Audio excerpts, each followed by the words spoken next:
Hello, everybody, and welcome back to the Sanderlanche podcast. This is episode 3, and this week we are covering Mistborn, The Final Empire, chapters 4 and 5, wherein everyone got exactly what they wanted, more or less. I am Data, and with me is...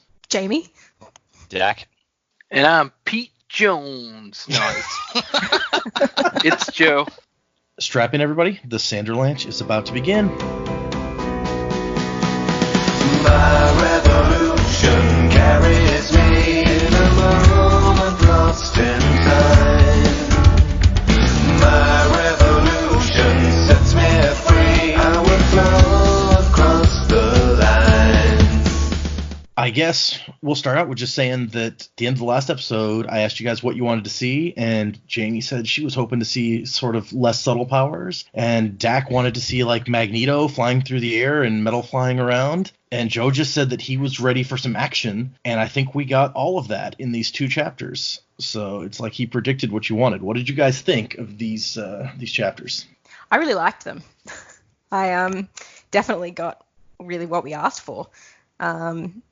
Seeing how some of the other powers get to work was really cool, and sort of seeing how this new crew is going to come together and sort of learning about what they're all going to do. So yeah, I really enjoyed them. Yeah, the seeing all the different powers in action was definitely something else. I mean, I'm not gonna lie, I did get a little bit confused during the action scene. It's just like, okay, there's a lot going on right now. I need to like process everything that's happening. Just because every time he used a power, he made a point of saying he pushed this and then this happened. I'm just like, oh, okay, gotta follow. But the action itself, the way he used some of the powers and the things he did, especially when he was using that ingot towards the end against was it the Haze Killers? Yeah. Yep. Yeah. That was intense, and I thought very creative. So I really enjoyed that. And in the lead up to that, I enjoyed meeting all these other characters and sort of getting a bit more of an idea of what you need on a crew like this.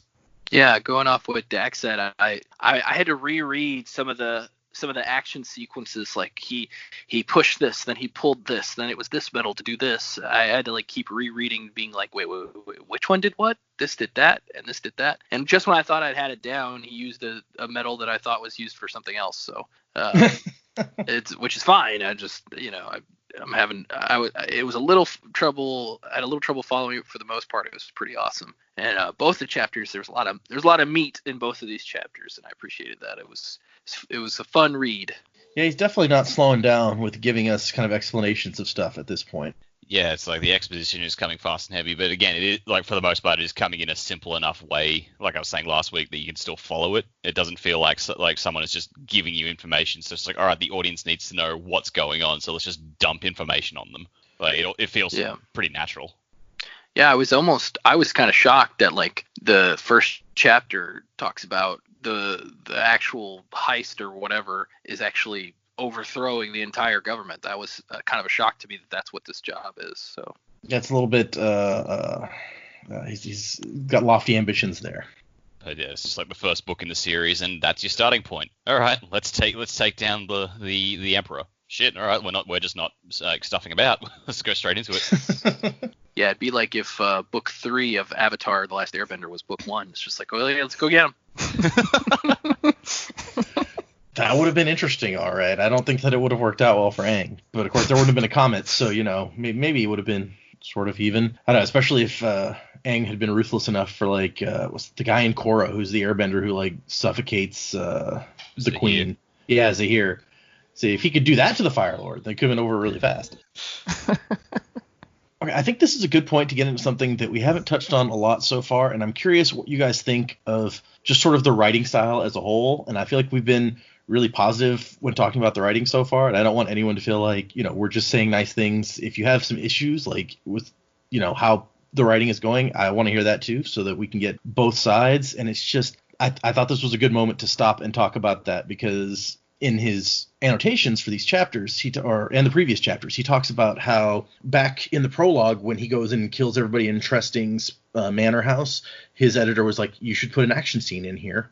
You should show this happening so that we get an action scene early on. And he said, no, this is not the right time for that. Then you get to the part where he kind of leads the Inquisitor off in the last couple chapters we read, and his editor said, well, here, you should have the action scene here with like him and the Inquisitor. And he's like, no, this is not the right time for that, because either we're going to get into this action scene and you're not going to understand what's happening because you don't understand the powers well enough, or we'll have to stop and explain the powers at this point in the story, and that'll slow down the pace of the novel getting where I want it to go. So he has very specific ideas about how he's writing and how these things should go, and I'm curious what you guys think of his writing style, since he's very specific about how his writing has to work. Now that you mention, I can definitely see, like, he's waited so long to get into the action scene until after we've had all this exposition on how the powers work and what most of the various metals do. So I can totally see that now that you've mentioned it.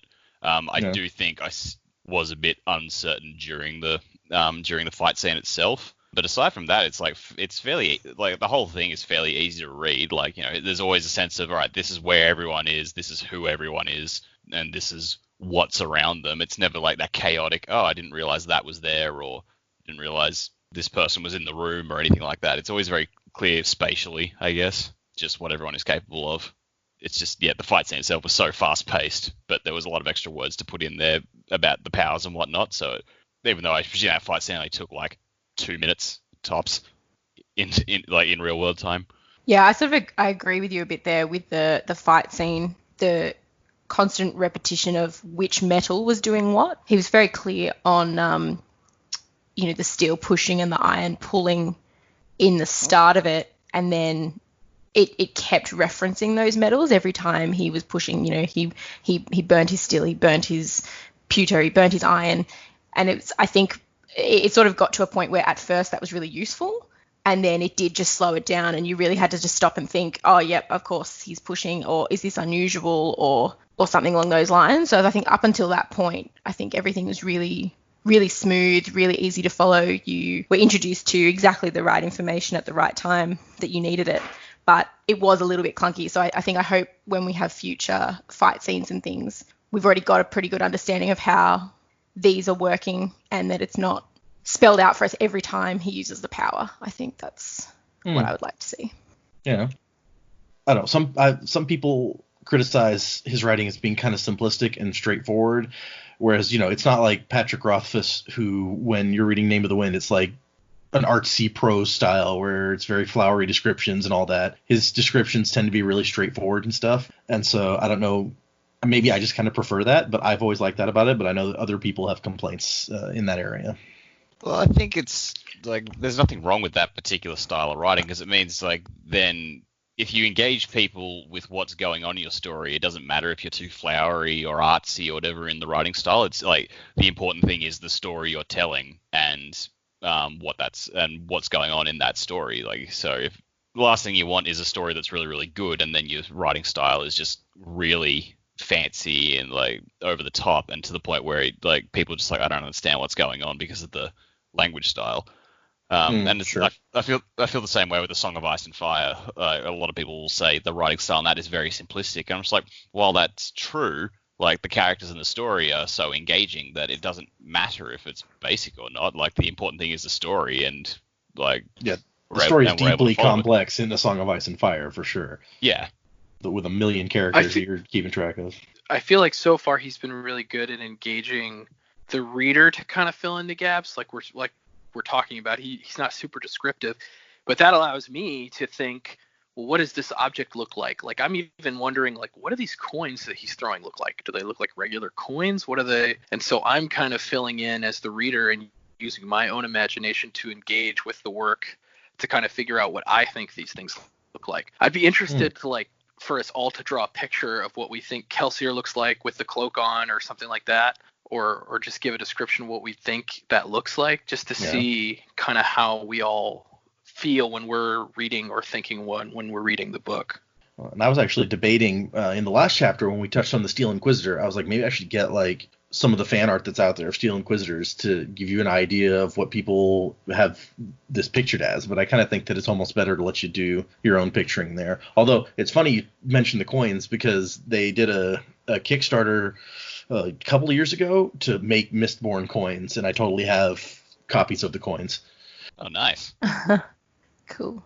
Yeah, I think that was probably like the most provocative image to me in that second chapter, is him throwing coins and letting them fall down so that he could use them to kind of like force push himself off of them. That was a really like unique and interesting way to kind of propel himself through the air.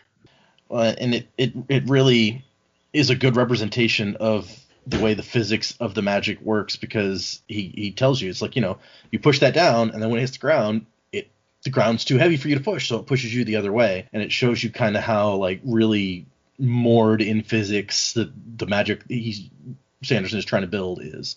Yeah, it reminded me a lot of Patrick Rothfuss, The Name of the Wind, how some of the magics and sciences work in that book as well. Mm-hmm. I did love the whole, don't pull on anything that's lighter than you, or else it's just going to come flying at you, and don't push anything that's heavier than you, because you're just going to go flying towards it, or however it worked out. I just thought these are rules that you did not bring up earlier. However, makes perfect sense. Like, right. And then the funniest part about that is description. Yeah, and then the funniest part about that is he breaks those rules during the fight. Yeah. Like, sometimes it'll help you. Yeah, I mean, sometimes you want to go flying away from people. And I guess also, in reference to what we talked about last week, clearly the steel pushing and iron pulling are very flashy, exuberant sort of powers, and clearly Kelsier is really good at it. So he's totally the master of the flashy power. Well, it fits for a total drama queen that he is. Yeah, and even his own men were saying this, like, oh, he loves the dramatic entrances. They did. They totally mentioned that. So yes, apparently he's been a drama person for as long as they've known him. And there's one, before we kind of move into the first chapter, there's one more note from the annotations that I want to talk about, since we've been talking about how he waited to put the fight scene into this chapter when we already understood stuff pretty well. The one other thing that he says about this fight scene is that it's his least favorite fight scene in the book, because he felt that it was really unfair. He's like, as soon as Kelsier gets a hold of that ingot, the other guys were smoked. They had no chance. And so maybe that gives you an idea of what to expect for future fight scenes if he's like, oh, this fight wasn't fair, I didn't like it. Interesting, because he spent like at least half of that fight getting the crap kicked out of him. That's what I thought in regard to that. I was just like he's getting beat on. Weird.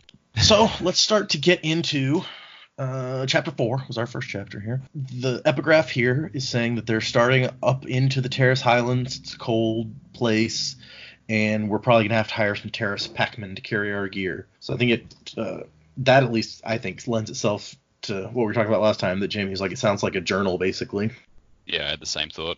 So we know that whoever's writing this, not like we don't have any idea of when this whole epigraph is taking, whether it's before this the story we're reading or afterwards either. But it just mentions the fact that he is going on a quest, so whoever this is has some goal in mind. So it's like, all right, you just keep drip feeding us these tiny little details to get our attention, and then not giving us anything else. Yeah. And I mean, you guys were talking about thinking maybe it was Lord Ruler, or maybe it was tricking you into thinking the Lord Ruler, but we hadn't talked about the possibility before that it might be somebody in the future. I mean, for all we know, it could be like Vin, although I think it's a guy mentioned. I think the guy says that he is a man, so probably not her. Yeah, but yeah, like it could be something that happens afterwards, like whether it's a character we met already or not. Like this is just someone else after the fact who's been told something during this book that they need to go, and so they're making like a journal or something of what they have to do after all this is over somehow, or something. I don't know. Yeah. Okay, and then we get into the beginning of chapter 4, and Vin is just hanging out with her crew, and they're all acting like nothing ever happened, that they weren't just going to let Kamen kill her without saying a word. And she's like, she comments a bit on Ulef, like being like, you betrayed me, and now you're just sitting there like nothing happened. But then she's like, that's just how it is here. Like she also lets it go fairly easily. Yeah, I guess she's used to this life at this point, so she's just like, yeah. I think there was a comment that he was a little bit uncomfortable for some time, but it passed pretty quickly. He obviously on some level felt a little bit bad, but not bad enough to actually bring it up or make amends. Yeah. And so they're talking about Kelsier, and apparently he was a big deal in town several years ago, and he hasn't done any jobs in a long time, but this is his first job since he escaped the pits, and they're all theorizing on what it could be. Which is interesting that he's known as the guy who escaped the pits, but he was apparently a legend even before that. From what we read later on, before he was even a Mistborn at all, he was still a legend then. So yeah, it's I don't know. That just struck me a bit. It's like he hasn't done any jobs since then, since getting his powers and escaping the pits. But he's already so well known to everyone. in the crime scene in Lutherdale. I thought that was like, oh, I didn't expect that. Yeah, I mean, we didn't know before now that he hadn't been like born with his powers, basically. Yeah. So it's all kind of new to us at this point. But yeah, he was apparently a big deal in the thieving world before any of that ever happened. I mean, he's obviously had to do something to end up in the pits. Mm-hmm. You know, not everyone is going to end up in the pits for, you know, like it's a scar, they'll be beaten or something. But he's obviously done something to land himself there. So, and the fact that he survived just adds to his legendary status. His mistake, yeah. Yeah, I guess just before this, I assumed his legendary status was because he escaped the pits, and like as it turns out, that's not the case at all. It adds to it, like you say, but that wasn't where it started for him. Yeah, I mean, he says, Ulef says he was the best crew leader in Lutherdale, a legend even with the Mistings, and he robbed some of the wealthiest great houses in the city. So he was just really good at stealing shit. Well, and I think they say, don't they, that he was the Lord Ruler is the reason he was caught. He was caught, basically. The Lord Ruler put a plan in action to catch him, to get rid of him. And that's how a part of him going to the pit was he went there, I guess, with his wife, and she died there. So. Yeah. Yep. Yeah, it says the Lord Ruler himself caught Kelsier, sent him and his wife to the pits, but he escaped. He's the only one who ever. Yeah. And it says that somebody betrayed him to get him sent there. Yep. So that'll be interesting. Mm-hmm.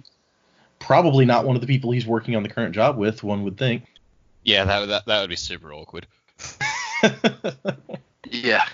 But I love the discussion of like how he got the scars, and somebody's like, oh, he got them on the rocks trying to escape, and Ulef's like, I heard that there was a monster and he reached inside his mouth and strangled it from the inside. And they were just like, how do you strangle something from the inside, you idiot? He's like, I don't know, man. That's just what I heard. It's just the kind of stories that pop up around this sort of thing. Yeah, it's got a very Jack Sparrow feel to it. It's like he tied his chest hair into ropes and put it around roping a couple of sea turtles. Yeah. I could totally see Kelsier as the Jack Sparrow of this story. That totally fits. Yep, that makes sense. Johnny Depp can play him in the movie. Exactly. Just changed my mental picture of Kelsier. Yeah, that's a very different picture than what I had also, actually, now that you mention it. I think Kelsier's mentioned it as like being blonde or something, and I always kind of pictured him as like this kind of blonde-haired, blue-eyed guy. Almost clean-cut, but kind of charming and swarthy or something. But it's Johnny Depp's a very different picture from that. So what you're saying is Jack Sparrow is played by Chris Evans? Yeah. Yeah, I guess, actually. Jack Sparrow is Jamie Lannister. Ooh, that's a good one. Yeah, actually, Brandon is in the process of writing the screenplay for a Mistborn movie. Apparently, it's been optioned for a long time, but it never goes anywhere, and they never get a script that people seem to like. So he's like, okay, fine, I'll take some time out from writing all these books, and I'll write the script too. Oh, that means we have to finish this book before a movie ever comes out. Yeah, I doubt it'll happen anytime soon, but it's. I think we'll be okay. It should be interesting at any rate, and one of the interesting things about this guy is like he churns out so many books that he's so open about like the status of everything that he actually has on his website in the corner a progress bar that shows like here's the projects that I'm currently working on, here's the percentage completion on each of these projects. Wow. So, like, he was in the middle this last year. He was writing the 4th Stormlight book, and so you would see, every couple weeks or something, the bar would update and be like, hey, I'm 5 or 10% closer to being complete on the Stormlight book. And right now, among the projects on there is the Mistborn screenplay at like 10% or something, which is just hilarious. He's just doing all these different things. But anyway, we got time. Let's see. Even the thieves who go out at night, they're scared of the mist wraiths. They're like, I haven't been out. We've been out in the mist, but not outside the city. That's where the bad stuff happens, and there's mist wraiths and things. They'll grab a man and take his face, sure as the Lord Ruler. So that seems consistent with at least what the peasants seem to think about the mist wraiths, that they would be impersonating people. This guy says they'll take your face, which reminds me of Ko from Avatar, actually. Okay, what else do we got? Mistborn. Everyone is like, ooh, Mistborn. And I like whenever Vin is thinking about the things that her brother Reen told her, where like we get to this point, she's like, never trust a man who tells you good news. It's the oldest, easiest way to con someone. It's like she's paranoid. Her brother must have been like 3 times as paranoid. Yeah, it's really rubbed off on her because like she spends the entire meeting with everyone else, just like, all right, so these guys are gonna fuck me over. I need to be ready for that. But I need to take what I can get from them. It's like she spends the entire thing. She's just been conditioned to think, all right, this is all gonna go horribly, horribly wrong. I need to be ready to bail when it does, and none of these guys are gonna, be good to me. Yeah, and even when Clubs leaves and Kelsier's like, oh, we're not gonna do anything. I invited him here. She's like, she automatically was like, oh, I don't believe that. He's got somebody following him right now. Yep. It's definitely an interesting difference that we're seeing because she's so paranoid, and then this new crew that she's getting involved with Kelsier seems, on the surface at least, to be nothing like what she's used to. So you got to wonder. I mean, these guys are also in the ska underground, so you got to wonder at this point, are they really like the way they seem, or is Kelsier really the kind of guy who did have a guy out there following Clubs? I don't know that he seems like he plans that well in the short term, but maybe that's just me. Well, I mean, the plans we've seen him do, like at Tresting's plantation and then later in the household here, they don't seem to work without a hitch, but they don't seem to really have the massive problems we would expect. So, that's true. But they're both maybe those just examples. His way through. Yeah, they're also, in both those two examples, they're very spur of the moment. He hasn't planned any of these things out. He's like, you know what, I'm going to go kill that Tresting guy because of what he's doing to these girls. And then he's like, hey, Doxson, what house would be a good one for me to go after tonight? So he doesn't seem like a guy who plans that far ahead, except for the fact that he is the mastermind, apparently, behind this plan to overthrow the entire empire, which kind of puts a different perspective on that, I guess. He does talk about having a smaller crew being, less noticeable, having more chance of success too. So, for him, the less people that know, I guess, all the details sometimes can help. But I mean, if even he doesn't necessarily plan out how it's going to go because he doesn't know what's coming, he doesn't know that he's going to be ambushed by things or so that's probably on his side as well, because he can then just act spur of the moment and it doesn't impact anyone else that is around him. He's just working on his own. So like he'll work in this crew, but I think they're going to be quite polished and know exactly what is expected of them when the time comes. But at the moment, he doesn't need to operate that way. They definitely seem very professional with what they do. Kind of like you said, they seem like they are, they know what they're doing, these guys that he's recruiting for his crew, which makes sense. That's why he's recruiting them. And that takes us right into the first two that we meet, which are Ham and Breeze. And what did you guys think of these two? It can't be coincidence that the dude named Breeze is the one with sort of the lighthearted, very flighty personality. He's like, oh, hey, get me a drink. And like then he will not stop bringing that up. It's like, hey, maybe if you got me that drink.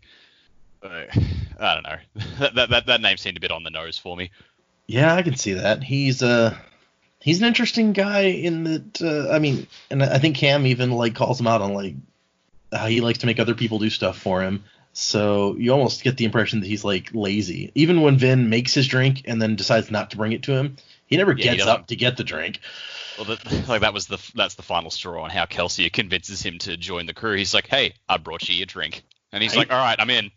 It's just, he seemed like he was trying really hard to be the easygoing one, but he's also just kind of lazy and a little bit of a dick about it, while still having a smile on his face. He will just use his, it's like he will be a bit of a dick to people, but use his his powers to suppress the negative emotions, bring out the positive emotions, so no one notices. And I thought that's kind of shit. Well, and clearly he is much more subtle at these sort of manipulations than Vin, but even than Kelsier, who Vin describes, Kelsier came in and just locked down everybody's emotions with his power when he kind of invaded her lair. But this guy does it so subtly that she doesn't even notice it happening, even though she knows now to be on the lookout for people who can do this. And then Ham makes, I feel like, an interesting point here where he's like, if she did something while she was under your control, would you be responsible, or would she? And Breeze is like, no. You don't make people do stuff with this power. You just influence them a little bit. So do you guys think that holds weight? Yeah, I think I think Hammond's got the right idea here, and I think Breeze is just trying to pass it off because he doesn't want to accept fault for anything. Yeah, he definitely seems like that kind of guy. Yeah. I actually thought it was good that they brought up, the morality of it. as well. Because playing with people's emotions, making people do things, not that it's necessarily mind control, you've just influenced them, maybe given them a nudge in that direction that you want them to do something, but would they have done it otherwise? And I think it's really good when Clubs is like, I've had to make sure he's not here. I needed to make sure I was thinking clearly about this before I gave an answer, because I don't even know if he's influencing me or not. So I really enjoyed that they sort of addressed that. Yeah. Not that they've resolved it, but it's, right. Gets you thinking about it brought anyway. it up. And I mean, they even, the way, when they're talking to Clubs about it, that's a good example, because Kelsier says, well, no, with your power, he couldn't influence you if you didn't want him to. And Club says, well, with that kind of person, it's not even just about allomancy. It's this whole thing of like influence where they're trying to trick you into doing what they want. It's kind of like Breeze is a con man. He just has an additional weapon in his con man arsenal where he can influence people with a smile or with, convincing argument, but also he has some allomancy that he can throw in there to help it. Then we have Hammond, or Ham, who likes asking philosophical questions, is kind of what we get about him. And he's the leader of a group of thugs. He provides security for the job and stuff. He's a deep thinking muscle. Everybody's got to have one, right? I feel like these guys. Yeah. I feel like I don't think these guys are cookie cutter, but I feel like because they each have a specialization, that it's like I've seen this archetype before on some of these guys. Breeze especially, he's like if you play Final Fantasy 12, he's like a Balthier. If you play Red Dead Redemption 2, he's like the British guy that hangs out with their group, the super fancy guy. It's just like yeah, exactly. He's a guy that exists in many different genres. The scoundrel. He's like a gentleman scoundrel almost. Yeah, and that's actually in the annotations for this chapter. Brandon Sanderson says, I was a little worried about Ham when I first started, because the warrior philosopher is probably a character that you've seen before, but I felt like he would be a good foil for Breeze, because Breeze tends to be arrogant, long-winded, and manipulative. I came up with someone humble, long-winded, and kindly to play off of that. There's nothing wrong with using an archetypes as long as you do it well and you make them interesting. Like, that's one of those things where it's like, it's not what a character is, but how they're about it. And so if they're interesting enough, which I think Hammond is, because like he is just like a dude, can you not be, stop trying to palm what you're doing to people off as their fault, sort of thing. It tells you a lot about the character to start with. It's like, all right, this guy is one of the more decent people in this crew. You've got Yedden, who looks down his nose at the thieves. You got Clubs, who is just like the grumpiest man on the planet. Kelsier is a drama queen. Like Ham seems like one of the no, I'm actually a decent guy. Yeah, and that brings us into Yedden and Clubs. Did y'all have any thoughts on them? Yedden is definitely not liking the position that he's gotten himself into, and Vin even she's looking at him and like, what is this guy doing here? And what is this relationship about between Yedden and Kelsier? Because it doesn't seem like exactly what they're saying it is. And I personally love Clubs. You're right, he's just like this grumpy old dude, but he's fun. As soon as Clubs walked in, I've just gone, oh look, Mad Eye Moody from Harry Potter is in this book. That is totally how they describe him. It's true. So, like, I think they said he walks with a limp. His face is really disfigured. He's just like grumpy and shouty all the time. I'm like, yep, I can see this dude being played by Brendan Gleeson. Well, and then we get the revelation of the plan, which we talked about a little bit up front, that it's like, oh, yeah, we're going to overthrow the Final Empire. We're going to get Yedden an army, for which he's paid us like 30 grand. And Ham's like, wait a second, 30 grand? That won't pay for anything. That'll barely cover expenses. And well, Yedden makes the point. It's like, well, because we're not thieves, that's all the money we were able to get. Yeah. So yeah, he really comes off as like he's the freedom fighter who hates people who don't agree with his morals and ideals, which I get, but yeah, like you're in this position, you had to come to them. It's like you need to just bite down on that for a while. Don't just insult the people you're trying to hire. It's true. He's trying to hire this group, and at the same time, like, first meeting, he's like, I hate all of you. Yeah. It's like, dude, pick your battles. Yeah, I think that's why I had trouble kind of formulating an opinion about him or really caring about him, is he's come to them for help. Obviously, he doesn't want to be in this position, but that's the position he's in. but he's just not being very delicate about it at all. Yeah, it's easy to say, like, look, you guys do things I don't agree with. We all know this. However, I need your help. It's like, you like, don't just come in and start looking down your nose at these people. Like, you came to them. Yeah, and like honestly, it just doesn't seem like he would be a very effective leader based on that kind of attitude. But I mean, what do I know? I'm not the leader of a rebellion, so. Well, is he the leader? Or is he just like one part of it? He's the leader. Yeah, I think he is the leader. Okay. Yeah, I think they mentioned that he's kind of the leader, or at least in this area, I guess. I guess too, like he really stands for the hardworking Scar, the one who are in the plantations and the like the factories and things. He's looking out for their rights, so they've probably rallied behind him as their leader. But for him to be effective, they need to have masses of people, armies and things, and they've obviously already tried things, because now they're looking at these other options. If they could do it without them, they would do it without them. But the only way they're going to be effective is to operate differently. So yeah, I mean, at least I guess he's recognizing that a little bit. Yeah, I mean, his character almost seems like an elected official versus someone who was put in a leadership position because of, they proved themselves or whatever. Yeah, I can see that. Yeah, it's a good way. I've always felt that it's probably a matter of, we know, even they discuss it in this chapter, how most of the Ska are so beaten down over, all this time that they've been slaves, that they don't have the attitude to rise up and fight. And so I think to become a rebel at all in this society takes a certain level of aggressiveness and attitude, and probably to become the leader of a group of rebels just means that you have to have this attitude that's very aggressive and very different from the mindset of all the rest of the people to have managed to get there. Makes sense. Yeah, that's fair. But who knows? Maybe he just yells the loudest and like, yeah, whatever, you be in charge.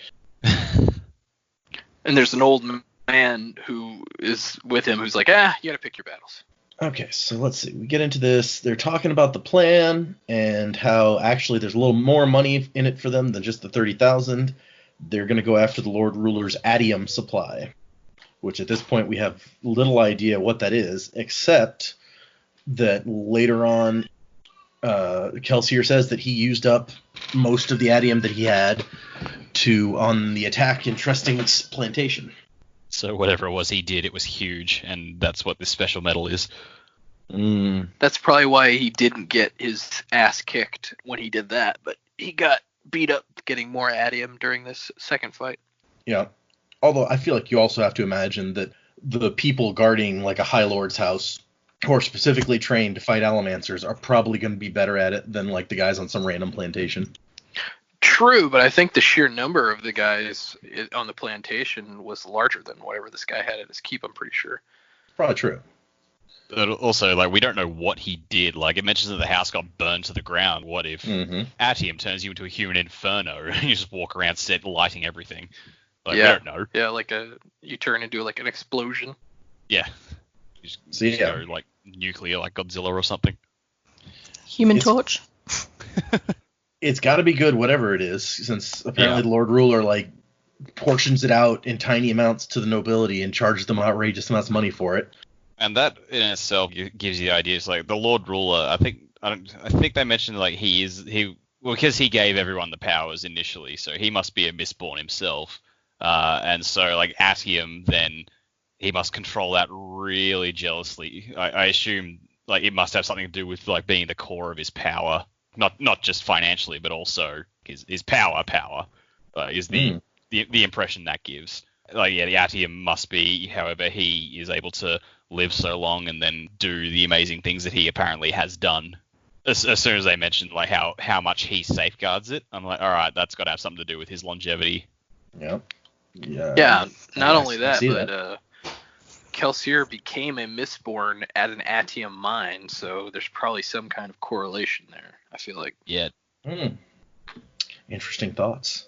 And it's just a little tease that they throw in here. Apparently it's worth lots of money, and that's what's making it worthwhile for these thieves to go after. But he's teasing us in several things in this chapter. Even when they're talking about the army and taking over the city, Ham says, well, what about the Koloss?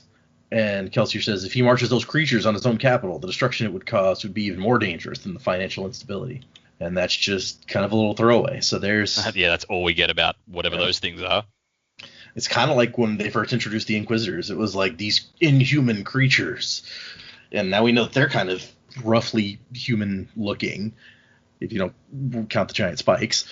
But we have super dangerous creatures that the Lord Ruler apparently controls somehow. Well, and of course, there were the rumors that the creatures guard the Atium mines, so I guess it's like, all right, I need to pull them back from the mines and bring them in, like assuming they're the same thing. Yeah. And then Clubs brings up the Inquisitors. He's like, hey, those This guys... is the first time Clubs spoke as well. I feel like he's just sat there the entire time not saying a thing until now. I think you may be right, yeah. Because he says this, so what about the Steel Ministry, sitting aside, almost forgotten at the side of the room. So he's interested in the plan enough that he's asking questions about it. It's like, yeah, it's just like not even when they said, yeah, we're going to bring down the Ministry, like there was no reaction from him whatsoever. Mm-hmm. So it's like that could mean any number of things. Yeah. And Kel's like, yeah, we're going to figure that out. Kind of brushes that off a little bit right now, but you hope that he has some sort of plan, I guess. And then it turns out that Kelsier has a secret that's going to help this work that nobody else knows, that the Atium comes from the pits, and we touched on that a little bit. But that's why they send Ska there to die, because that is a mine, and they can't let the secret get out about what is mined there. And who was it, Joe, who called that like all the way back in like the prologue? Like that sounds like a mine. Yeah, I think the way it was like described a little bit as like a place where they send workers, and it's a pit. And I'm like, what kind of place would be a pit where people work? It's got to be a mine.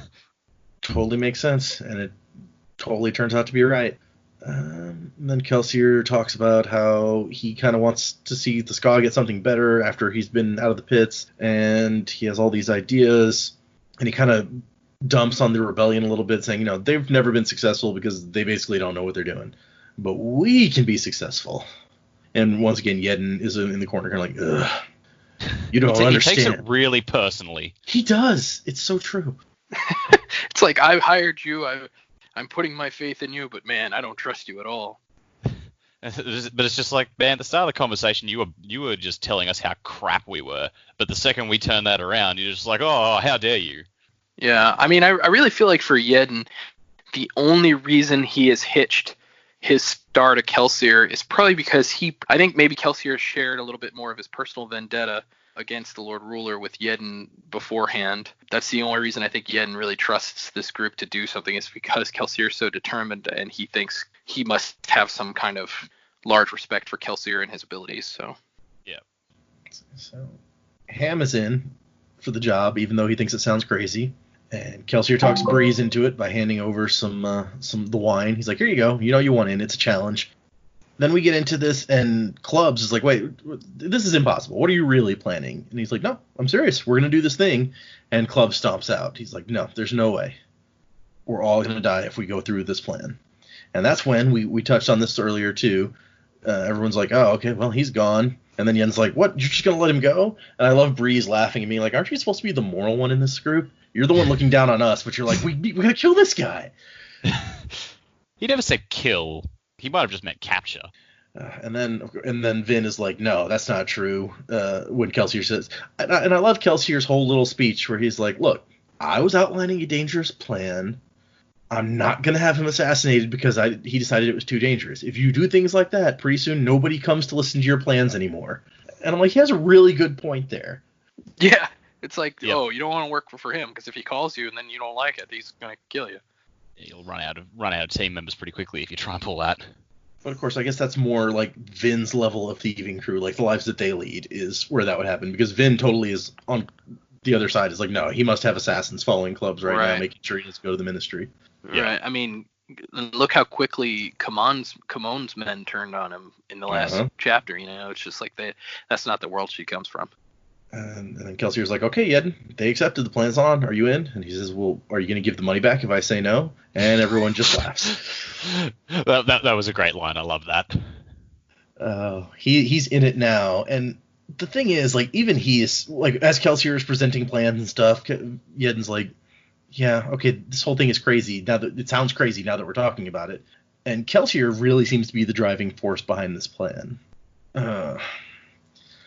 And then he says, are you in, Vin? And Vin's like, well, why is he even asking me? He knows that I have to learn what he knows, that he's got me.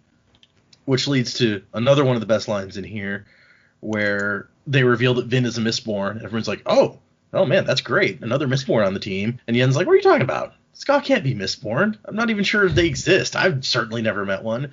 And then Breeze is just like, you should try not to talk so much, friend. You'll sound far less stupid that way. It's just an amazing moment. Yep. But I guess like that does raise the question. It was like, okay, so Yedden came to Doxson and Kelsier asking for help without even knowing what Kelsier is. That alone says a lot about the faith that he places in him. Right. And like we were talking about earlier, we know that he was famous for robbing the unrobbable back in his day, so it kind of makes sense, I guess. And then we find out the final part of the plan, where Kelsier has an 11th metal, the mystical 11th metal, with which he plans to try and kill the Lord Ruler. And it leads to a really interesting statement from Ham, where he says, the Lord Ruler is the sliver of infinity. He's a piece of God himself. You can't kill him. This part of the plan included, I guess. Now, we've pretty much hit this whole chapter. What do you think of the plan as a whole, and what is going to work or go horribly wrong?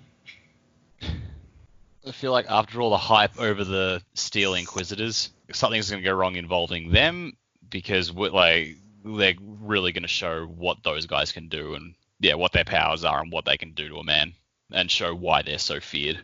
I think that's definitely got to come into play.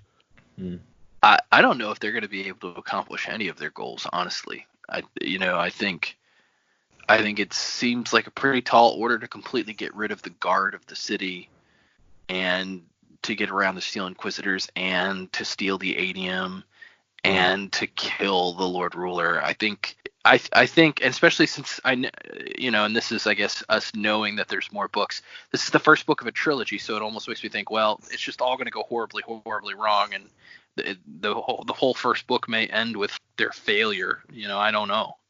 Yeah, could be like an Empire Strikes Back thing. Yeah.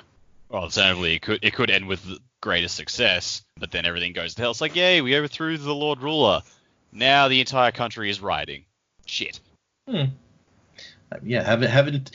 If you manage to kill a piece of God himself, as Ham calls it, it's almost anticlimactic in a way to have the next book be about like civil unrest. But he could totally pull that on you. He's like, nope, the next book is going to be a political thriller about forming a new society and a new government. Could totally see that. Because that's another thing about Sanderson that I'm going to reveal to you now, is he likes to play against tropes when he can. Clearly, he plays into some of them too. But what do you think, Jamie? We haven't heard much from you.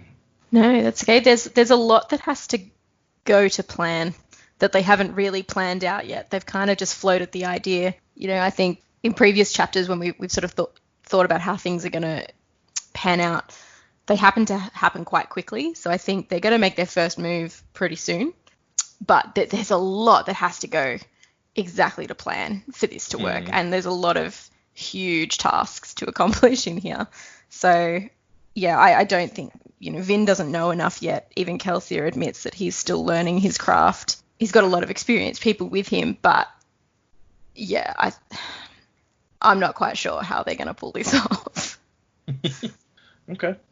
And we end the chapter with Vin saying, I bound myself to a madman, Vin thought, with resignation. But it didn't matter as long as he taught her allomancy. So we see what she's going for here. She doesn't think any of it could possibly work. She's lived in a world, too, where people double-cross everyone, and they might go into it starting with a plan for a mission, but things change. The leader changes his mind. There's an ulterior motive. She's just like, look, I'm going to look after me and get what I need. That's her goal. If she can do that, then she's won. So it'd be interesting to see her growth.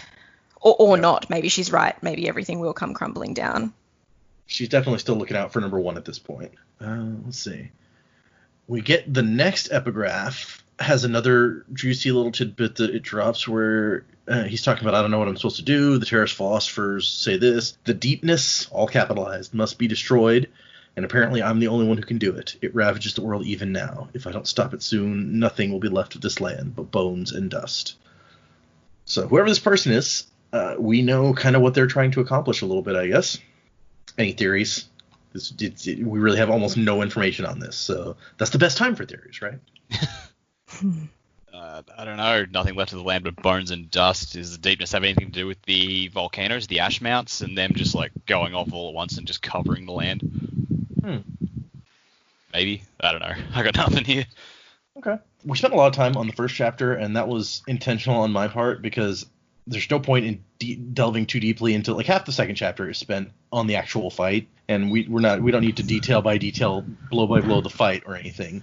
But we will touch on the beginning, where Kelsier finds another secret drawer with good wine in it finally, and he says the trick is to never stop looking. Like all the booze in this place. They are.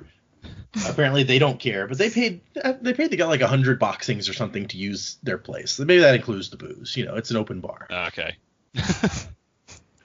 But he says there's always another secret, and that's like the tagline of the series, of the Mistborn series, basically. There's always another secret, so keep that in mind.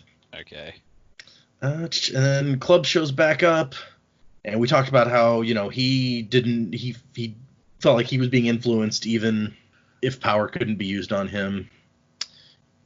Sorry, I'm trying to get to that point. Kelsier says, you're a smoker, Clubs. Breeze couldn't have done much to you, and not if you didn't want him to. So maybe that is a hint about what the smoker means. And Club says, I don't like soothers. It's not just allomancy with them. You can't trust whether you're being manipulated, copper or no copper. So he just believes that like people who have that power as a whole get corrupted by the power and just become manipulative and self-centered just as a result of having the power, I guess. I mean, at the end of the day, he can soothe the emotion and make whatever he's saying more palatable, but at the end of the day, the words still come from him as a person. So he is still the one doing the manipulating. He's just, making it go a little bit smoother. Yeah, and I mean, the more convincing you are with what you're saying, the more the allomancy, I'm sure, would help. Because if you're really good at convincing people already, then you're just adding to that with what you can do with your soothing power. So it may just be the kind of person that develops when you're manipulating people professionally. And I like how Clubs even stops in the conversation and be like, ooh, good wine. So whatever this one bottle they found hidden away, it was a good bottle. Yeah, Clubs just seems like a lot calmer now that Breeze is out of the room. So, yeah, I guess that just comes down to before he just didn't say a word because he just really, really doesn't trust a soother at all. But now that he's come back in, he's a bit more open about his intentions, what he thinks, and everything else like that. So he just, I feel like we're going to find out something about him. He's been burned really badly in the past, whether by Breeze or by another soother at one point. But something specific has happened to him, and it's really just influenced his entire opinion of people with that power. I know possibly it was Breeze himself that burned him, because I mean he's around Kelsier. They know that Kelsier is a Mistborn, so theoretically he should be able to do the same thing to him. Yet he's comfortable talking to him. Right. Yeah, that's a really good point. He doesn't distrust Kelsier as much, but Kelsier also says at some point, I think, that he's worked with him before, so maybe that's part of it, that he trusts Kelsier a little more. I don't know. True. But Clubs also mentions that he's like, we're all going to die, right? And they're like, well, then why are you joining? And he says, well, the Lord's going to get me sooner or later. At least this way I'll be able to spit in his face as I go. Overthrowing the final empire. It's got style. So Clubs he's really grumpy, but at the same time, he's got this sort of attitude that I love his character. Yeah, I really like him as well. I look forward to seeing more of him doing his thing. Yeah, it's again, I keep making references to characters from other things, but he reminds me of Sid in Final Fantasy VII. He's very like, oh, you guys are dumb for doing this, but what the heck, I'll do it too. Let's do it. He is very Sid. I mean, Sid's not that quite that crotchety, but he's getting there. I totally see that. And I never made the connection to Moody before until like Dak said it earlier, but now that's what I picture is totally that eye Moody. And not gonna lie, I'm hearing the voice of the guy from the movies when Clubs talks. So he's got like a Scottish accent also. Very good. Okay, so then Kelsier, Doxson, and Vin all go outside. Vin's just kind of tagging along at this point. Like, I don't know what I'm supposed to be doing here, but I got to stick with these guys. And That's it. They're really just sort of taking it for granted. It's like, we're going to walk out. She's going to follow. yeah, and I mean, they're right.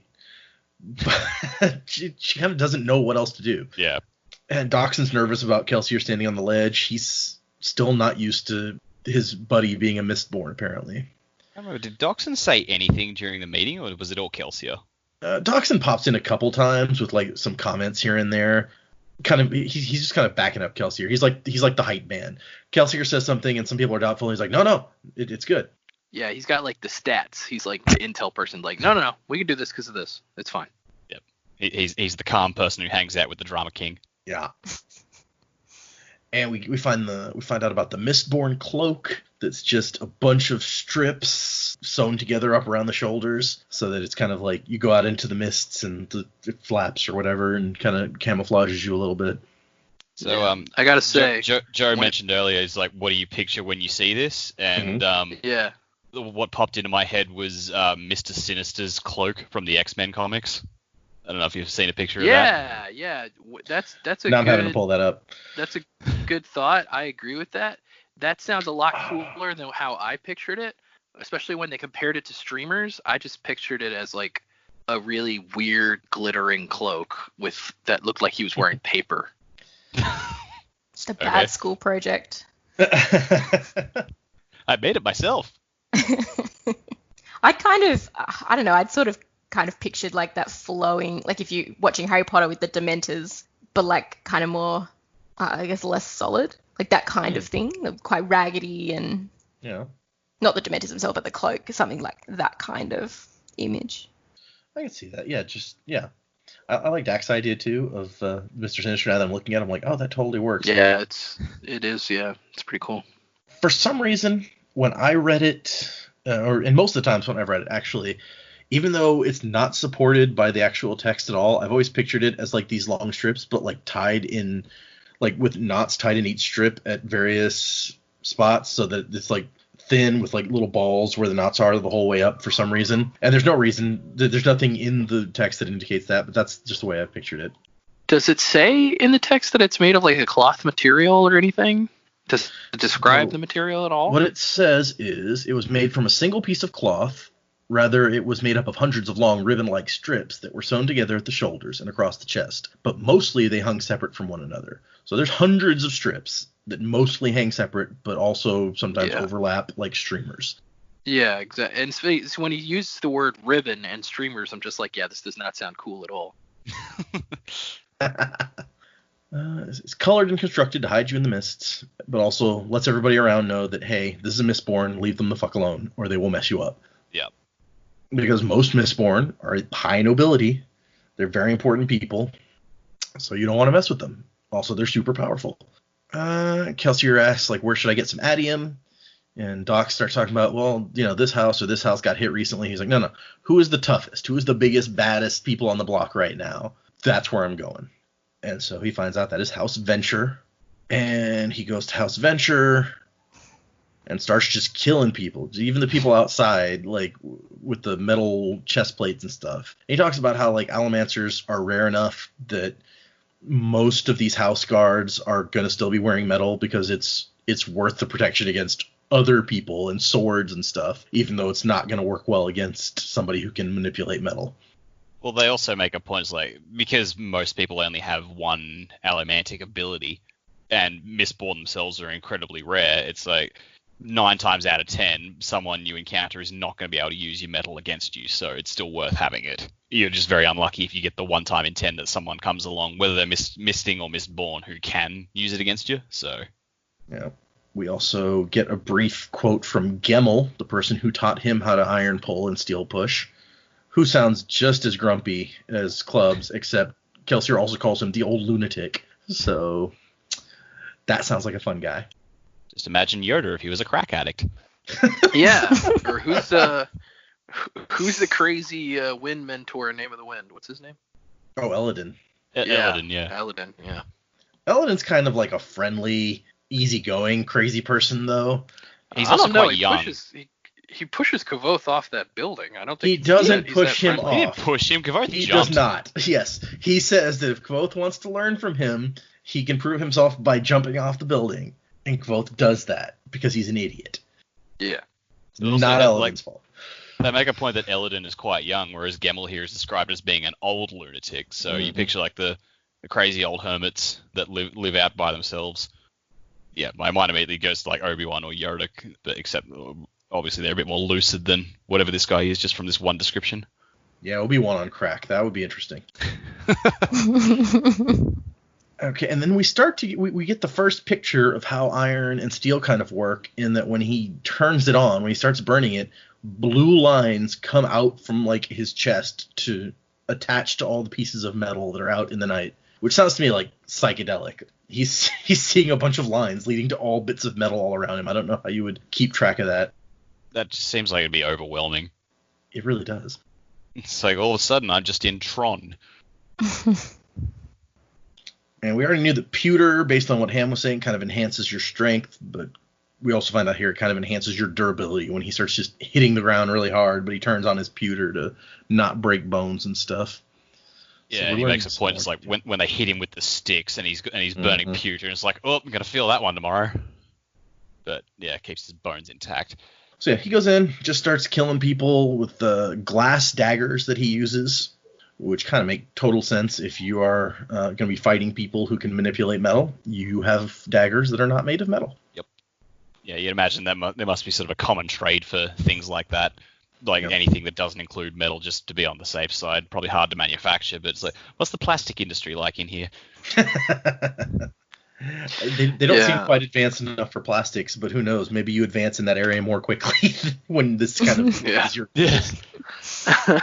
Necessity comes up in the sequel. Again, the glass daggers just remind me of Elder Scrolls of Skyrim and Oblivion again, because you can craft glass weapons in that game. Are they good? It's true. Yeah, they're like one of the... Yeah, they're like second to top tier of light weapons. Wow, that's pretty cool.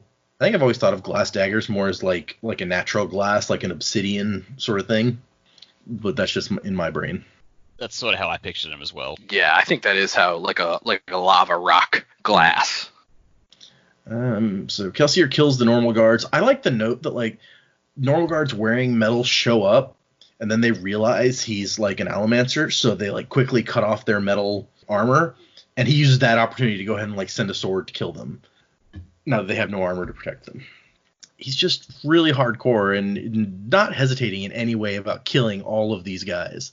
It also raises the point, it's like he's only had these powers for a few years, but he already seems like he's a pro at using them in combat. So like, what the hell did he do in those 3 years that's necessitated him like just being this good?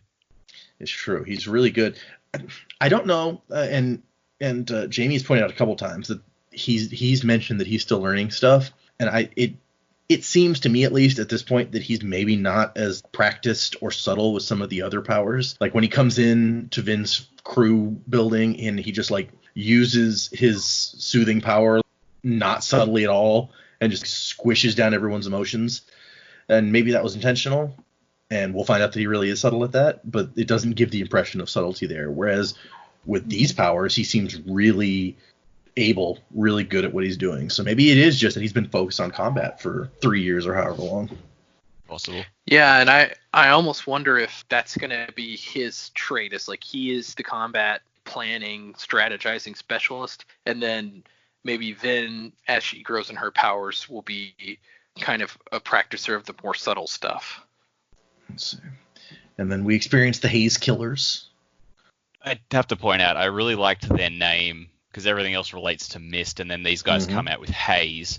Like the difference in term there, I think, I don't know, to me personally, haze seems like a less sort of intense term than mist. So it just gives the impression that these guys, like, you know, Mistborn, Mistings, these are the guys trained to fight them. And to them, like, mist is just a haze. It's not as impressive to them. I like that. That might be complete coincidence, but that was what popped into my head, and I just thought, oh, that's cool. These guys are just like, yeah, we're better than the mist, so we don't even need to call it that, because that's what everyone else is afraid of, and we're not.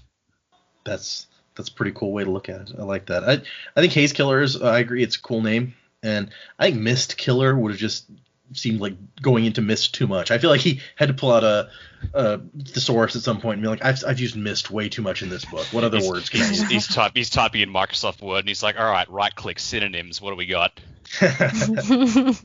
Okay, and then we just get into the fight. He's trying to steal a whole safe. He doesn't even try to bust the safe open. He's like, I'll just take the safe with me. It's fine. Haze Killers show up, and we talked about how he kills them all with like a little ingot that he's like flipping back and forth, doing the whole Magneto thing. Although he also mentions, he's like, if you're pulling, it's coming directly towards you. If you're pushing, it's going directly away from you. You can't whip it around different directions all you want. Which makes sense. Yeah. And, it raises the whole, all right, there are limits to what you can do with this power. You can't go full Magneto. Right. Although apparently you can soar through the air by dropping coins on the ground, so it's still pretty cool. I'm going to bankrupt myself to fly away. Maybe he's using, the equivalent of pennies or something. It's fine. Yeah, possibly. Well, I did think about that when he threw his coin bag at the guy, but then he got it at the end of the chapter. He totally gets it back. Yeah, he totally gets all his money back, except for the ones he dropped in the city. And then he just, he kills them all, but he makes a run for it when the noblemen who live in the place that are also Allomancers show up to the fight. He's like, okay, well, I'm not getting into this. And he heads out, taking the safe with him, which I guess breaks open when it hits the ground outside, and he steals the adium and runs off towards Club's shop. And I think also interesting there, it's like, so throughout this chapter, he fights 3 groups of people. The first group are people who do not have any allomantic abilities at all and are just dressed up in metal. Makes very short work of them. Mm-hmm.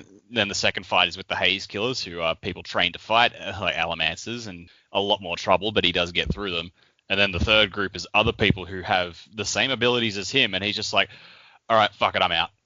That says a lot about, all right, there's the tier of the Haze Killers are good, but like a skilled Allomancer can still take them down. But when you got Allomancers fighting each other, using the same materials to fight each other, it's like that could be that's a lot riskier of a prospect, at least to Kelsier. Yeah. So I think that says a lot about fights to come. Yeah, and it's definitely, and you have to wonder how many other Allomancers he's fought while he's been out, running around these 3 years. What has he been doing? He tells them that he's been up in like the faraway areas of the Empire, finding like the secret of the 11th metal and all this stuff. So, maybe he doesn't even have a whole lot of experience fighting other Allomancers at this point. He seems to know when to run away. Yeah. Not that it was just running. He's like, okay, now's my opportunity to get out. But he knows what his limits are, and he's not cocky enough to go, you know what, I can take you all. That's fine. He is playing the long game, and it's time to get out. Yeah. He got what he came for. And I mean, at some point, there's got to be a line, I guess, between, running in and doing a smash and grab to get this medal and just killing everybody in the place. You start fighting the Allomancers, and more guards are going to show up, and eventually it's like, oh, whoops, I killed everyone in the noble house. My bad. It wouldn't be the first time. It would not. I also like, just as a quick side note, that they have a moment where like he's getting beat on some, and he's kind of almost loses consciousness, and then he kind of uses his tin to enhance his senses for a moment, so the light is too bright and everything feels stronger to kind of clear his head. And it's probably something that I would not have thought to use, or to use that power for something that's not what's on the label. It's not just enhancing his senses to hear and see stuff better. It has side effects also, I guess. Yeah, that's how he cures. I think we talked in the. I think we talked in the last episode with the other chapters about, maybe one of the metals would help him, sort of dull his senses, which is still possibly true, but he seemed to really use that combination of the burning tin to enhance his senses and burning pewter for strength to get him through it. It's like at least his bones didn't break, but he can deal with the pain. He's got that clarity to be able to think straight and keep going. He seemed to really take quite a beating, but he still managed to get out. Perhaps that's one of the ways that he escaped the pits as well. All of these metals working together, helping you survive. Maybe it's the adium that, has some extra special powers. Maybe it's the 9th metal that we haven't heard about yet, that help him. But it was really interesting to see how he used those to cope as well. It wasn't just about giving him necessary strength to do something. It was to survive. Yeah. And it's an interesting point that at this point she's right. It seems like there's one metal only that because he listed all 8 regular ones, and we know there are 2 like higher or different metals, and we got to figure adium's probably one of them. I don't know that it specifically said that, but Well, I think they said that adium is the 10th metal. The So you 10th. presume Okay, yeah. you presume then it has to be one of the 2 high metals that they briefly mention. Mhm. So what do you think the last metal, the 9th metal, I guess the second to last, is going to be? Don't know. I have I to think go it's a back bit over early what to the tell. first We 8 still were. don't really Yeah, know. I don't know. We still don't really know what the 10th one does, so I That's think true. it's a bit early to tell. And I remember the first 8 are all like, regular copper, bronze, steel, pewter. Pewter is a weird metal to me. I don't know why. It's just the word is weird to me. But Yeah. Also, just a little bit like, well, all right, I'm not a blacksmith. I don't know much about metal making, but isn't steel like refined iron? So technically the same thing. well, so- I mean, it's iron that's been combined. Technically, it's an alloy. It's an alloy of like Yeah. iron and carbon or something like that. So's pewter. Pewter's like copper and tin and like one other metal all mixed together. Okay, and they also mentioned brass, and I'm pretty sure that's an alloy as well. It's an alloy as well. Yeah. But this is a fantasy world. It could be different. Maybe these are all just general metals that are mined. Like that's might just be how it works in this world. I don't know. Right? Yeah, you never know. I think, let's see, the 8 basic metals were steel, iron, pewter, tin, zinc, brass, copper, and bronze. Those are the ones that I had to go back and find where he said he took them all. But those are the ones he lists off. And actually, of those, that's 8 metals, steel and pewter are alloys. I think, is brass an alloy? And you got 4 and 4 with your alloys. And I know copper's not an alloy, but we talked about bronze. Is bronze one? Sorry, now you just got me Bronze looking. is a standard metal. Anyway. I need to pull out the periodic table. I'm totally Yeah. like, let's see, what do we got here? But, so it definitely seems like there's some regular metals and some alloys in here, and who knows, could even come into play, the difference there somehow. Which, if it did come into play, then you have to wonder if the other metal is an alloy of adium in some way. Possibly. But yeah, that's out there. So at this point, we've talked about the battle. You guys we started out talking about it kind of and what you guys thought of it. So any final thoughts on the battle as we're leaving that behind to this first big action set piece that we've had? I am kind of in agreement with Jamie that I think it was kind of a little clunky at times. So now that they've established, this metal does this metal does this in fighting, I'm hoping, like she was saying, that we're not going to see that every time. He's not going to reference the metal.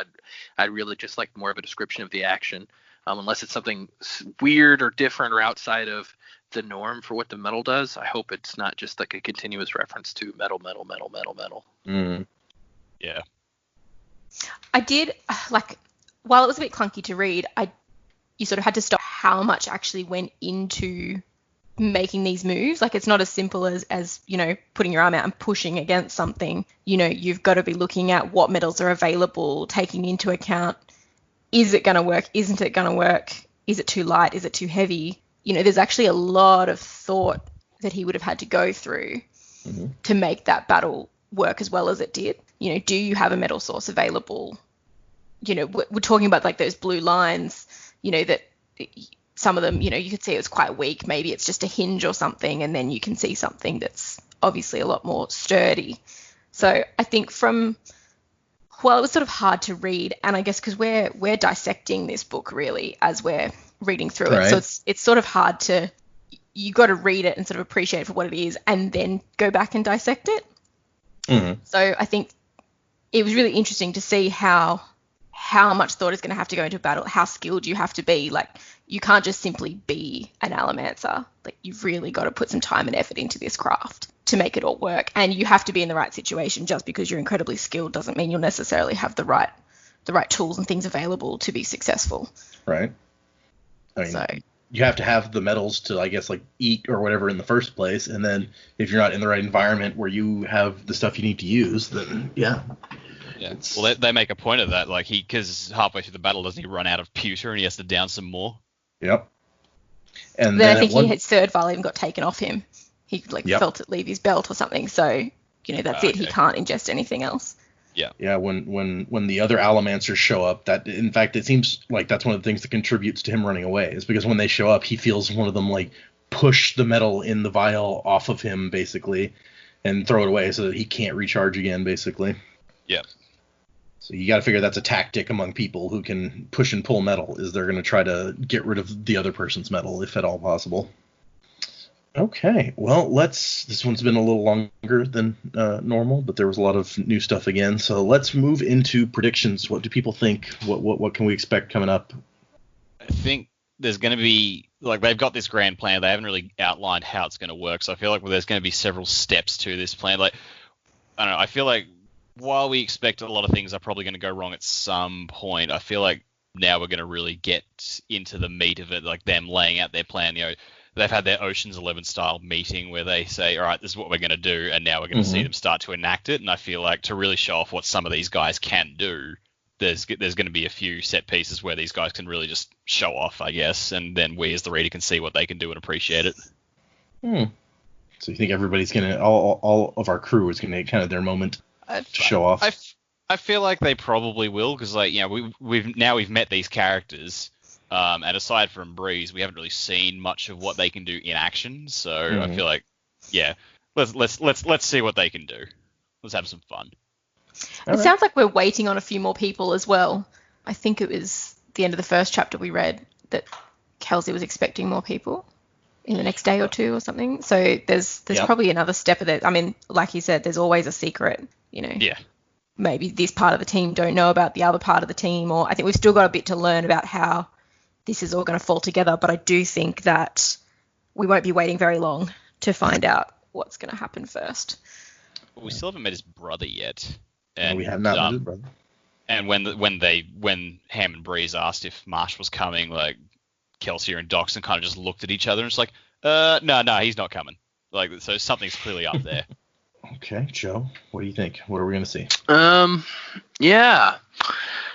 I hope the next couple of chapters maybe do focus on his brother, so we get a little more background on Kelsier, because I feel like we've gotten more personal background on Vin at this point than we've gotten on Kelsier. Although we have learned some pretty important stuff, like his wife dying and him wanting vengeance and all that kind of stuff. There was one bit related to that we kind of skimmed over. It's like right before he went off to raid the rich person's house, like where he's standing on the ledge and he like looks down and like he thinks, oh, normally when we do this, my wife is at my side, but now she's not here anymore, and he gets really upset by that. And I was like, that's probably the most human moment we've seen from him this entire so far. And I thought that was just a really touching moment. It's like, yeah, he puts on this big act. He's like super confident and flashy and dramatic, but he is actually hurting. Like he's got some serious emotional baggage. Yeah, so I hope they delve into that a little bit more. I predict that will happen, that we'll get maybe part of that is with his brother as well. So maybe that stuff will kind of be more focused on his personal relationships with his family, his deceased wife. And I'm predicting that the adium does something like way different than all these other allomantic metals if it's such a powerful tool and such an expensive tool. My prediction is that it must do something like way beyond the normal abilities of whatever these other metals do. Based on what happened at Tresting's place, I'd be willing to say it's something fairly destructive. This house was burnt to the ground. Yeah. So you think it's more akin to like the metals like steel and iron that do something to stuff outside, not necessarily like the more internal ones that we've seen. Yeah, I would think so. It makes sense. But I mean, we also don't know about all of the I don't think we've really gone into the details of all 8 metals yet too. So I mean, we don't know what other combinations he could have used, and but so what do we know now? Pewter's for strength, tin is for senses, iron is for pulling or pushing. And steel push, iron pull. Yeah, That sounds right. Either way, we know both of those do either push Yes. or pull. Steel pushes and iron pulls. Yeah. Have they talked about zinc? I think they've mentioned it. I can't remember what they said it did. Zinc. I think that's the one that he uses when he reaches out and pulls on the Inquisitor's emotions, or that's how he puts it. I think he like yanks on the Inquisitor's calming. emotions. Oh, that's right. Yeah, and so that must be the one that must be one of the ones that he gives to Vin as well to pull or push emotions. So. And the club said something about the soothers, and I remember he said copper or no copper, so that must be like I thought that was calming people down because that was what Breeze was doing, and that's why Clubs doesn't trust him. Yeah, so copper's maybe what she thinks is luck, and zinc is the other way around. Maybe, yeah. So the basic metals that leaves, if that's all right, then brass and bronze are the ones that are left. Which I don't think we've gone into yet, that I can remember anyway. I don't think so. No. Here's a random guess for you. Like if Atium is the strength of the Emperor's power, and he, what do they say? Like he created the Empire, and like all the volcanoes went off. He turned the sky red and everything else. Maybe Atium creates volcanoes, and that's what Kelsier did underneath Tressing's palace. He created a miniature volcano and burned the place down. That would certainly be really badass. Is that an official prediction? That'd be pretty crazy. Sure, let's throw that out there. I feel like if you're giving Atium to all of the, like selling it to all the great houses so they can fight with each other or something. Start your own volcano whenever you want. Okay. You get a volcano, and you get a volcano, and you get a volcano. Okay, Jamie, you chimed in a little bit on the other two's predictions. Do you have anything else specifically that you were thinking? Not specifically. I think they've sort of covered where I think we're going.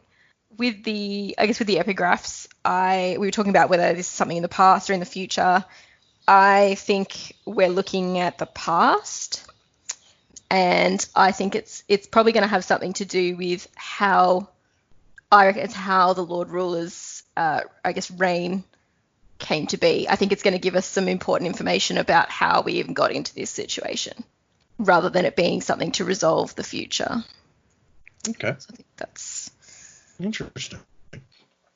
All right. So before we wrap up, I was going to hit on some more housekeeping stuff. So as Joe mentioned before the recording even started, last Monday, the first episode went up. I didn't kind of advertise it on any of the places that I'm planning to, like, you know, on the subreddit or boards or anything to get anybody to listen, because the whole reason I put the first episode was so that we could start getting listed on places. Like I found out that what I'd read last week was wrong, and you don't have to have 3 episodes to be on Apple Podcasts, but you do have to have 1 episode to be listed places. So I went ahead and put up the first episode kind of quietly so that I could just get everything listed everywhere, and then everywhere that I could find. And then when the second episode comes up and there's more than one thing for people to listen to, I was going to start kind of telling people, hey, here's this new thing you can go to. There's at least 2 episodes, so you can decide if you like it or not, and you can find it. We're now on Apple Podcasts. We're now on Google Play Music. We are on Spotify. We are on something called Stitcher, which is apparently a popular podcast app that I hadn't heard of. Oh yeah, Stitcher's a big deal. There may be a couple other places that I'm not thinking of right now, but basically wherever fine podcasts are to be had. Podbean is the site that we're hosted on in the first place. So, yes, we are on there. That's also true. So, yeah, there's where podcasts are to be had, more or less, we are on there now. And so when the second episode comes up, I'm hoping to put them out on Mondays just generally. So should be this Monday that I put the second one up, and then I'll start kind of telling people, hey, go check this out. Interestingly, the second day that it was up, before I'd even gotten second or third day, before I'd even gotten the approval from like Apple Podcasts or Google, somebody found us on Spotify, and we had 2 downloads. One was me when I originally put it up, and then one was like some guy in Michigan or girl. Someone in Michigan randomly downloaded the first episode of the podcast through Spotify. So if you've continued listening, random person in Michigan, thanks. You were officially the first person to hear this. But since I put it up other places, we've got a couple more downloads, but I haven't, put any word out or anything yet. So I'm hoping we'll see some more people listening afterwards. But you can start telling people this week if you have people that you want to be able to hear you on the podcast that we are up, we are available, all the places. Awesome. Yeah. And so anybody who's listening now, you can find us on Facebook, facebook.com/thesanderlanche. We've got the Facebook page up too. And on Twitter, you can email us at thesanderlanche@gmail.com. Send us messages, rate us on all the places. Wherever you download your podcast, leave us a rating or something so that other people can see if we're horrible or not. And for next week, we are doing chapters 6 and 7. Is that right? Yeah, that's right. Yeah. We just did 4 and 5. 6 and 7 comes after 4 and 5, in case you didn't know. Thank you. Yeah. I'm here to give information, important things that people need to know. So yeah, we'll do those, and it will be interesting to see. I think that these are a little shorter because chapter 5 was quite long, and I was almost tempted to be like, let's have a episode just on that. But since half of it was that fight scene, and I was like, we don't need to go into super detail on the fight scene, then I figured it'd be okay. Chapter 6 is also kind of long, but I don't think it's quite as long, maybe. And since I did it last time, let's just keep going with the update. At the beginning of chapter 6, we are officially 16% of the way through the book. Super. So it's We should put that on the Facebook site. Yeah. His progress through writing the books and our progress through reading them. Exactly. Yeah, we can have our own progress bar. And that should be the title. That should be the title of the episodes. It's like chapters 5 and 6, 16%. I kind of like that actually, but no, that seems a little bit obnoxious. But you might notice on the Facebook page and stuff though, and even on the Podbean page, that I've kind of tried to theme it specifically to the book we're currently covering. So there's like on the Facebook page, it's like the Sanderlanche Mistborn. And it has like a misty sort of picture. And on the Podbean page, it's very misty and kind of gray, which I feel like is the theme that fits with this book. When we move on to another book where the theme might be a little different, I'm hoping to change all that up and kind of keep us looking like whatever book we're currently covering. But anyway, thank you everybody for listening, and we will see you again next week. Bring up the brother